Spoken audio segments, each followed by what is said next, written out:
For the past few weeks, I've been playing Xenon Racer on my PlayStation 4, and I must admit, the game is a lot of fun. I've been having a blast with it. However, I've been waiting on the Switch codes to come in, and I thought it was a little odd that the developer waited so long to send them over. And boy am I glad I waited to post any type of impressions, because the Switch version just runs like pure garbage. Not only is that upsetting, but the promotional material on YouTube and even on the eShop shows a game that is not what you're getting after you buy it. So today, AK Raming is going to tell you guys about how he feels about the game on the other platforms. On PC, I believe he played it on, and I played it on PS4, and it runs great and it looks great. However, halfway into his review, he's going to jump into the Switch version, and there's where you'll hear all the bad news about how this game runs on Nintendo Switch. So without further ado, let's jump on into his review.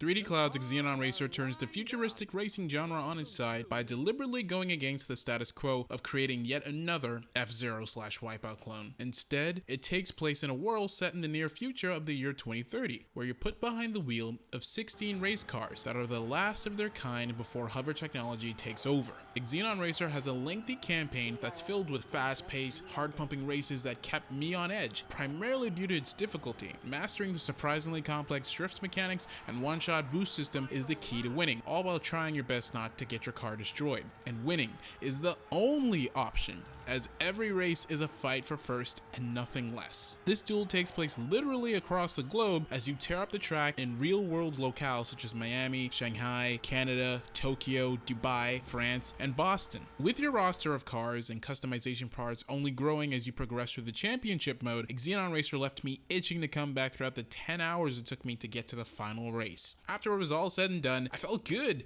and was pleased with the package that 3D Clouds has put together. So did you pick up Xenon Racer? Well, if you don't mind a bit of challenge and are yearning for a new fast-paced arcade racer, then by all means. But take my advice, don't buy it on the Nintendo Switch.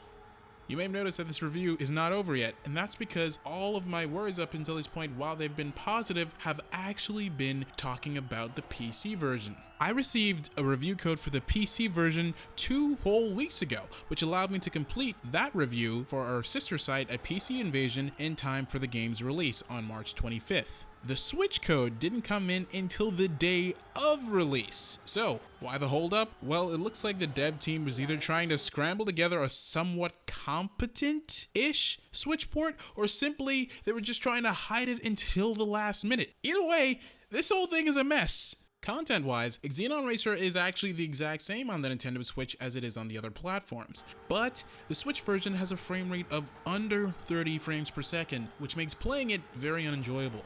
Not only does it look choppy, but there's noticeable input lag, which is extremely bad for such a fast-paced game like this. This makes the driving experience even more frustrating than usual, since as I mentioned earlier, Xenon Racer is already a very difficult game on its own. The visual quality has also taken a massive hit. Now, to be honest, this is to be expected considering the Switch's low horsepower, but the sacrifices made here really make me question if porting the game was even worth it at all. The lighting system is almost non-existent. Object pop-in is as bad as it was in the N64 days. That's not hyperbole. Seriously, it's terrible, and a lot of the textures often struggle to load, making everything look muddy. Whether in handheld or docked mode, Xenon Racer simply looks and plays deplorably on the Switch in its current state. I'm referring to version 1.0.2, which does appear to be the patched version of the game. But really, 3D Cloud needs to work on a much bigger patch to overhaul this experience, because right now, it's just bad.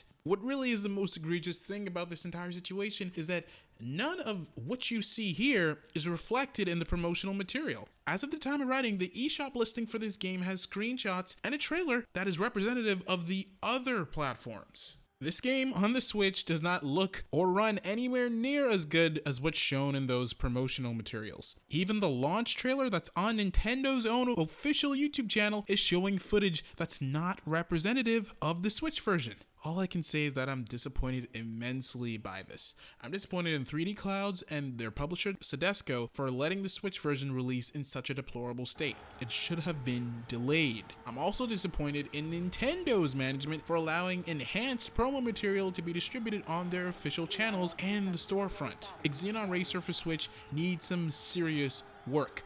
Do not buy it unless there's an update. If you really want the game that badly, get it on the other platforms. It's actually quite good.